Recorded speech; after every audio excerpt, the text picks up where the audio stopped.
In the first one, we started our journey with a light breakfast in Bang Gia. This is pho, a traditional Vietnamese dish. The price ranges from 40 to 50,000 for a bowl of pho.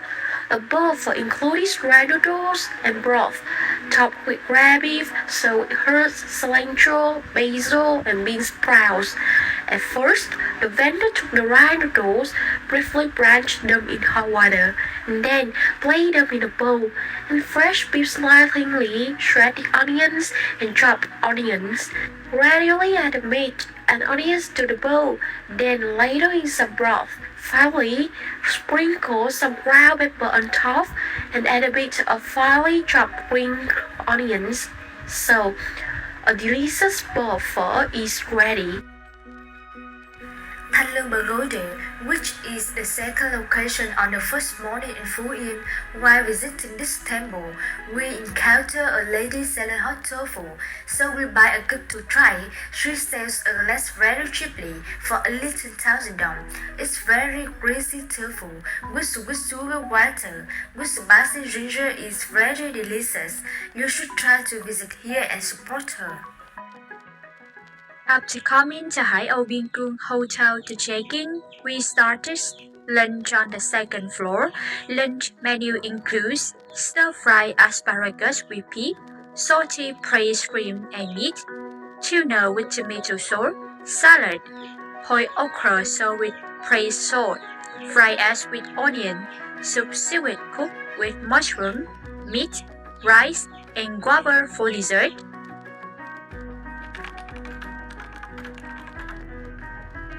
And the next, follow me to explore Nhon Công Street. This culinary street is famous in Quy for its quality, diversity, and reasonable prices. And the first dish we ate were bánh xèo and rice paper. Follow to the bánh xèo store at the beginning of Nhon Công Street. So, what did it taste? About the reason we choose to eat bánh xèo because Quy Nhơn welcomes us with their cloud burst. With this weather, it's ideally suitable to eat a typical dish of people up now.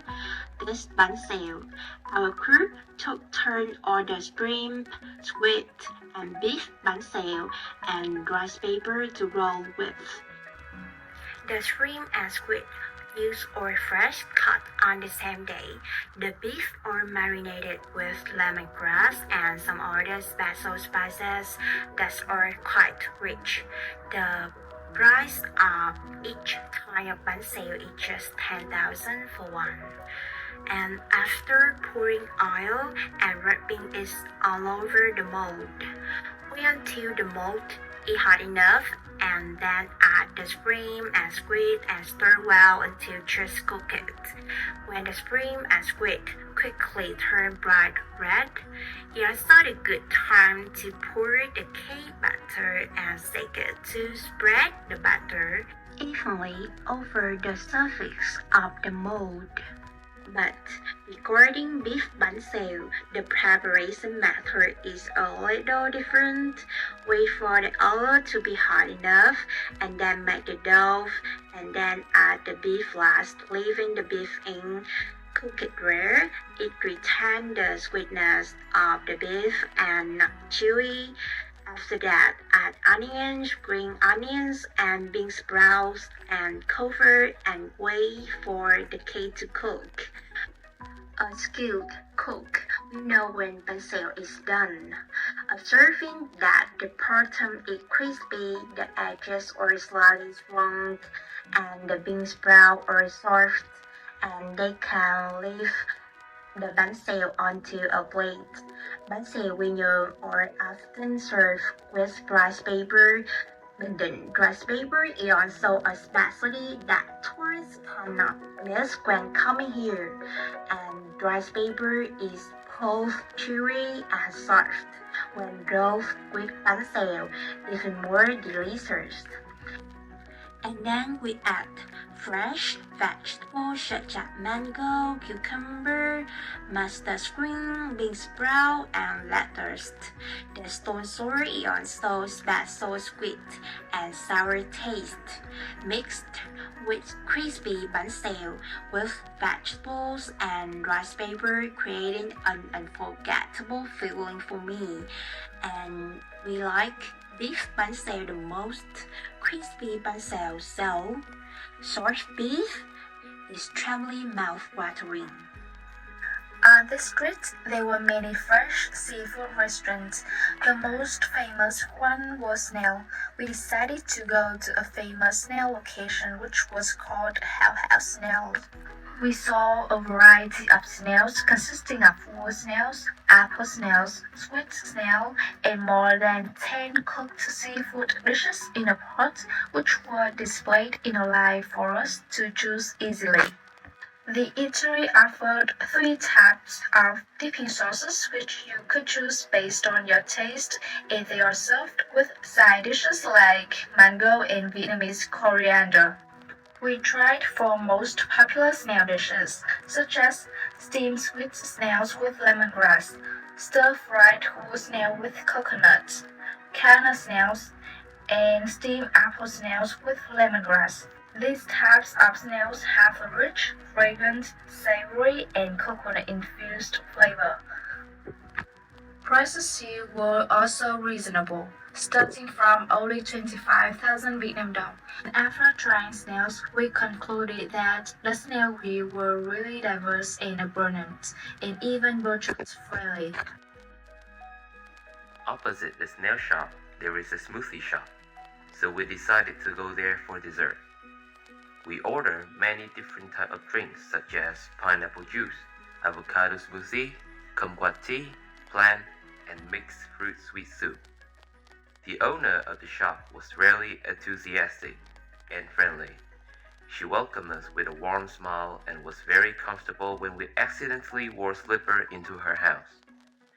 The juice here is just right, not too sweet or too bland, but the fruit sweet soup here is very delicious, with many attractive tropical fruits such as mango, jackfruit, avocado, dragon fruit, persimmon, and sambaldilla. They are mixed with condensed milk and coconut water, creating a fresh and lightly sweet flavor. It was really tasty. At Hai Bin Kung Hotel, we had a buffet breakfast. The buffet dishes are very diverse, including cold dishes, hot dishes, desserts, and various types of drinks. Always arranged very neatly, clearly, and cleanly. Particularly, the flavors of the dishes were to our liking, leading us to nearly finish all of them. The staff is always ready to serve the dishes when the guests finish. On the first morning, our group ate many types of food, such as bánh hỏi, bánh bèo, crab soup, fried rice, along with side dishes like Vietnamese pork, sausage, and lettuce. We had breakfast in our room for only 15 to 20 minutes, then went back to our room to rest and prepare to visit the next attraction. On the second day, we went to visit the tunnel. There are many activities and boating, sightseeing, soup drawing. Most especially, we had lunch at this location. Lunch featured diverse dishes like fried fish, rice paper roll meat, tomato fried chicken, spring rolls, stir-fried water spinach, garlic seasoned eggplant, crab soup, and watermelon dessert. Next is braised chicken with a moderate flavor, tender and firm chicken that isn't too greasy. With chả ram, it is quite attractively decorated, and the green spinach of the chả ram can be said to be perfect. Next is stir-fried white spinach with garlic. The combination of the garlic and vegetables created an indescribable aroma. The dish that disappointed us the most was the crab's noodle soup. The vegetables seemed overcooked, and the flavor was bland. Finally, we had watermelon for dessert. The first dish we enjoyed were bánh khọt. The store were located near the ends of Bang Bo Dou Street. It was quite clean and bright with many different options for us to choose from. This bánh khọt was fried in the hot pan filled with oil. It was quite similar to bánh căn, but it is a different version. There were many toppings such as pig, sweet, shrimp, and our group ordered 5 portions with meat topping. And about the processing stage, you need to prepare the bánh khọt flour, minced meat, shrimp, chicken nuts, coconut milk, peeled green bean, green onion, salad and onion, spice, and raw vegetable to eat with. In particular, you need to prepare the bánh khọt mold. After preparing the ingredient, mixing the flour, and preparing the bánh khọt filling, the next step is to start pouring the cake. Place the cake mold on the stove and add cooking oil to lubricate the mold. When the mold is hot, pour the cake dough into the mold. Put a little filling mixture in the middle of the cake and cover the lid. When you see the cake turn golden brown, the filling is reddish brown, and the green onion is the oil stick to create a green color. The cake is done. Quickly take the bánh khọt out of the mold. After the cake is finished, you can now put the cake on a plate and decorate it the way you want. Bánh khọt should be eaten while it is still hot. Then you can feel the full aroma of the rice flour and the rich taste of coconut milk and the rich taste of shrimp. Dip it in sweet and sour fish salt and add some raw vegetable to feel the delicious taste of the cake in your mouth. Such a part were 10 pieces for 30,000 Vietnam dong, reasonable price. Bánh khọt were quite eye-catching, so with raw vegetable, cucumber, and sweet fish salt. The taste was light, not too plain, and very delicious. I ordered a bowl of bún riêu separately, and its taste were different from the bún riêu in Nha. Soup was quite plain. The crust paste were a pit stock and easily crumbled. Not the usual color of crust paste. 25,000 dong for a bowl of noodle like that. We also enjoy bánh hỏi with grilled meat on this trip. The dish was quite soft, not dry, and a great combination with grilled meat and fried onion. The grilled meat and fried onion are just meat, so they are very fragrant and crispy. This dish could be eaten with sweet or salty fish sauce, but we decided to choose the sweet sauce and it was good. The decoration was also quite eye-catching, and the price was reasonable at only 2,000 dong per portion. Bánh canh chè ké were the next dish our group decided to try. This dish is considered a perfect meal with a flavorful broth, served hot, along with soft noodles and firm, chewy fish cakes. The decoration is also beautiful and neat, and there are also all kinds of spices for us to choose according to each personal state. Everything blends together to create a wonderful dish. This is also the dish that our group is most satisfied with. And the last one of this evening were Jay Bundon. Jay were made from pork head, skin board, or belly pork. Add sugar, garlic, chili, pepper, and wrap in a guava leaves. Cover with a layer of plastic. And the outer layer was stored, shaped like tiny brooms. The way to make a box of tray is also very simple. First, she mix the tray with Vietnamese coriander, cow's eggs, mango, cucumber, fermented pork roll, and added spices. After mixing the tray well, she continued to put it in a box and added peanuts and fried onions. So we had 2 parcels of tray that looked so yummy.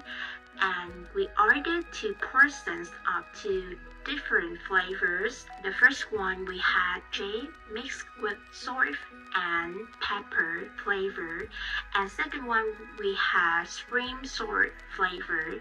Besides, it's served with a shrimp cracker and a pot of dipping sauce. The salt and pepper flavor seems spicier than the spring salt flavor, but most people in the group prefer the salt and pepper flavor. And after experiencing street food, we went to Chino coffee shop which had a classic European style. The atmosphere was simply stunning. The space was beautifully designed. We ordered original milk tea and coconut avocado smoothie. The coconut avocado smoothie was delicious with creamy avocado, coconut cream, and the sweetness of brown sugar.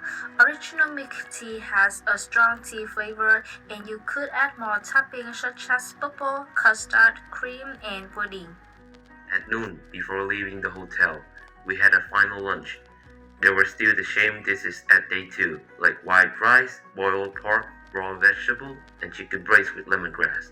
But this time, we had the opportunity to try the specialties of people here, including boiled and crispy salt eggplant, served with a special fish sauce made from fish intestine.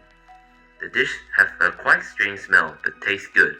At the end of the meal, we dessert with bananas and a cup of tea before leaving the hotel.